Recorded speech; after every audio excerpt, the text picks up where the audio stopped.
Welcome to Markets Now. I'm Michelle Roque with Jim McCormick, agmarket.net. A mixed day in both grain and livestock futures trade on Friday. And Jim, let's start off over in the grain. Soybeans to the plus side all by themselves. We got some push from the product values, but what was that tied to? Are we still concerned about South America, especially that southern Brazil crop? No doubt about it, Michelle. You nailed it. We were getting more flooding rains in Rio Grande do Sul. That story came at us a few weeks ago. The market got excited about it. Then it moved back to the back burner. They're now getting more flooding again. The talk is production losses could be 3 to 5 million metric tons, but it's not just the production losses. You're seeing quality issues, and you're also seeing a lot of infrastructure damage. We are hearing plants that are now down. That is essentially driving the price of bean oil up in Brazil. So I think that may be spilling over into our market. And then speaking of bean oil, we continue to get the story that the Biden administration may essentially put a tariff on Chinese used cooking oil, which is flowing in the United States. And it's averaging, I think, 21% of the renewable fuels feedstock. Now, we don't believe that's going to happen anytime soon, but that story does tend to keep coming around. And when it does, the market buys into it. No doubt. The other thing that we're kind of watching here is the fact that China continues to buy Brazil beans. And really the story down the road here for new crop is that China hasn't bought any U.S. beans, have they? You've nailed it again, Michelle. They haven't bought any historically. I think the last time they haven't bought any beans at this time of year, I believe it was back in 2005. And this is a real problem, especially down the line. Remember, the USDA put the new crop balance sheet, right, ending stocks right about 445 million bushels. But on top of it, to get that number, they actually raised demand, Michelle, 125 million bushels year on year. And I guess I got to say, find it hard to believe we're going to increase our export demand by 125 million without China coming in and buying. And the reality is we're not certain why China's not buying. Some people say it's political. Some people say it's just they're going more to a just-in-time kind of consumption. But either way, without them buying and they do not come in, this carryout's going to grow even higher than 445 million bushels. It could push over to 500. And the fact is that does not justify $12 beans. So something to keep in mind if you're a producer. Yeah, $12 beans look like a gift right now with what you're talking about. Corn market also setting back on Friday, but that was the fourth day here today that we've been lower in corn. Wheat, part of the problem, but how much of it was that we just couldn't get above technical resistance, and why couldn't we? All right, the corn we're playing. Let's start with the corn first. Corn hit that 200-day, 3 days in a row. Both times it couldn't. Every time it did it, it couldn't close above it. So I think that put a little bit of technical pressure in the market.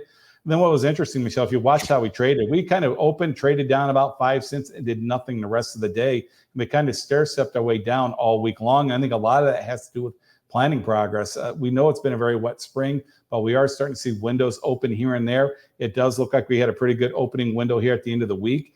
And, I think you're going to be surprised at how many acres actually get planted when the planting progress gets released on Monday.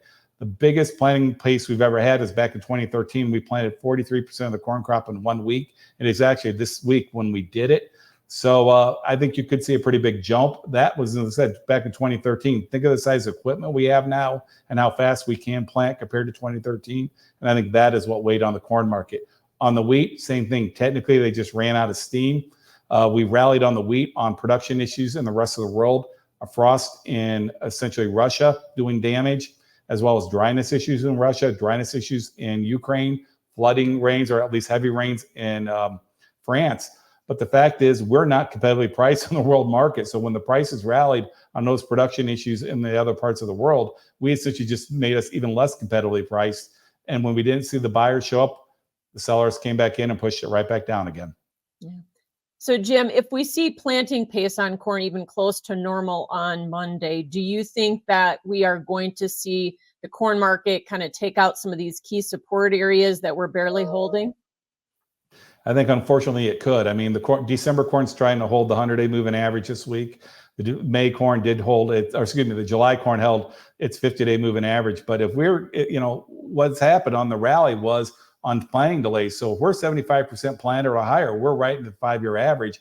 If the window looks open over the next 10 days going to Memorial Day to get the rest of the crop planted, I would argue you're probably going to see a little bit of a continued sell-off. Now, I do think the odds are high that, Michelle, that we might have one more shot back up as we start looking at the ratings of the crop as they get a little bit further into the growth cycle. Because the reality is, as we are planting this crop in, and I agree, like I said, we're slamming it in the ground really fast. We are doing it far from ideal conditions. And I think you're going to hear a lot of people talk about crusting, essentially poor stands, and the argument that, essentially because of that, the odds of hitting a trend line yield of 181 is not going to be in the cards. And that hopefully will give us one more shot of a seasonal rally up into maybe June, July, to give the producers a chance to sell one more time. So, Jim, you mentioned a wheat also hitting chart resistance a few times this week, not able to take it out. Do you think that's topping action? I mean, is this weather story over, or do we just need a bigger weather story? Right now, I would think that you got to be very cautious that this wheat market could be topping out. Like I said, weather rallies tend not to last. And it's also, for the U.S. producer, it's the seasonality. And remember, we're midway through May. Harvest is going to come on relatively quick. And if you look just seasonality, the wheat market tends not to rally going into harvest. So I would argue if you're a producer and you can sell wheat profitable, you need to consider it. I think overall, kind of the mantra of the ag market team right now is you probably want to make sure you get it sold maybe a little bit early than sell it late, unfortunately. Yeah.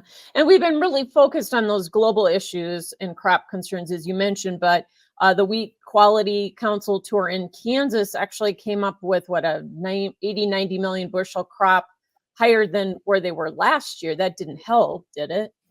It did not help that, so it shows we got a big wheat crop. If you look at where I'm at, I'm in Northern Illinois, but I've talked to a lot of clients, Southern Illinois, Southern Indiana. I was down in Southern Indiana this past weekend, and the crops look great down there. There's a little bit worried about quality issues because of the heavy rains down there. But right now, the U.S. looks like it's going to have a pretty big crop. We're going to rebound the U.S. domestic stocks. So yes, I think, like I said, I think a lot of that's going to get dialed in, and the historical hedge pressure going into harvest is unfortunately probably going to kick in. And even if you have global production concerns, you still have to get exports. And we're not seeing anybody rush to the U.S. for our export business, are we? Exactly. I mean, if someone's saying they're worried about the world's supply and that's a problem, it isn't really a problem for you if no one's actually buying your product. And right now they're not. Now that could change. If you're a producer and you sell a lot of your products, you might want to reown some. I mean, there are some bullish storylines out there. We do, like I said, we know Russia had a frost damage. We have no clue how much damage is done, Michelle. They're not going to let us know. They're going to tell us what they want to tell us, kind of like the Chinese. The other story, keep an eye on what's going on in India.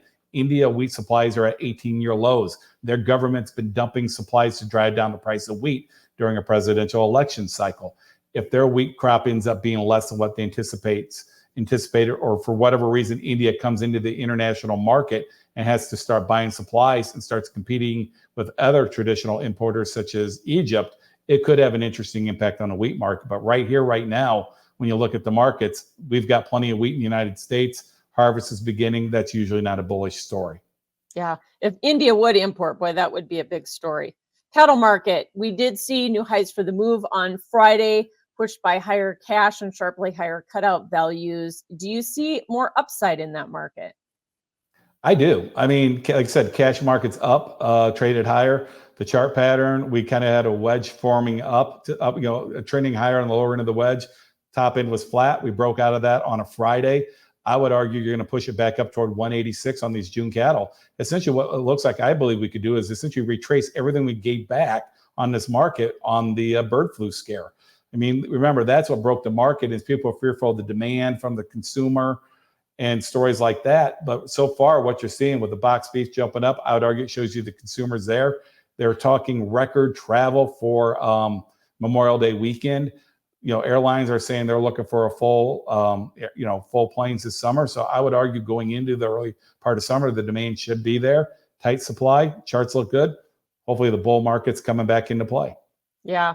And with cash at, I think 190 in the north, 186 in the south, futures are still at a discount. That should be supportive. You got the opposite situation over in the hogs, futures at a premium to the index. Is that why we fell on Friday, or is that cattle hog spreading, or what's going on?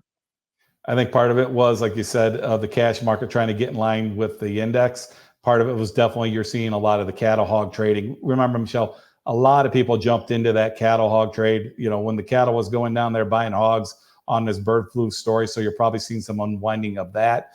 Now what we need to see on the weakness of this hogs, you got to see some demand step in would be ideal. All right. Thanks for joining us as always. Jim McCormick, agmarket.net. That is Markets Now.